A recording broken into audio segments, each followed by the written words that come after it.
Helo, Jacqui Parry di'n enw fi a dwi'n byw ym Mhwllheli. Yn swyddi o ddydd i ddydd ydy athrawes yn Ysgol Glan y Môr yma ym Mhwllheli. Mae wedi bod yn freuddwyd gyda'i gychwyn busnes fy hun, ond ddim efo'r, dwi'n gwybod, ddim am wneud y naid. Felly o hyn yn gyfle gwych i gael trio rhywbeth, i weld os ydy'n llwyddo, a mae'r prosiect yma'n galluogi fi drio pethau allan.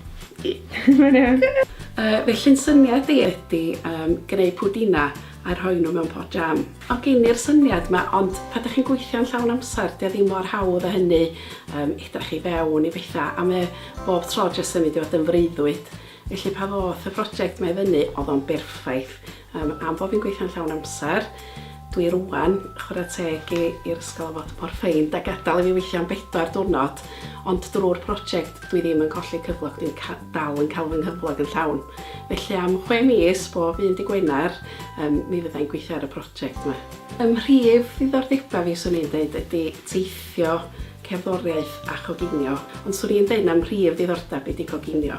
Mae gennau dros 100 o lyfrau coginio, a sa'n byd gwell gennau ar pnawn dydd Sadwrn na sbïo drwy hynny a meddwl tybed beth dwi am gwcio i John.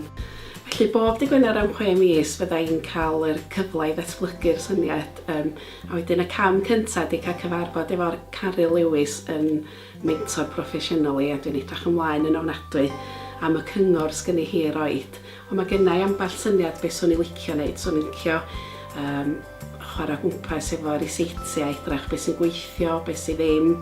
Ydy bosib roed pwdina poeth yn y potia, be fysa'n boblogaidd, dwi eisiau prisio nhw, swn i'n licio cael enw bachog i'r cwmni, gwybod sut mae defnyddio cyfryngau cymdeithasol, ac ella hyd yn oed mentro i ryw farchnad i weld os ydy'r syniad yn un da. Felly dyma fi wedi cymryd y cam cyntaf, gan obeithio yn y dyfodol y daw rhywbeth o'r busnes, ond heb gymryd y cam ar just gwthio fi fy hun, byddai byth yn gwybod. Felly edrych ymlaen yn arw.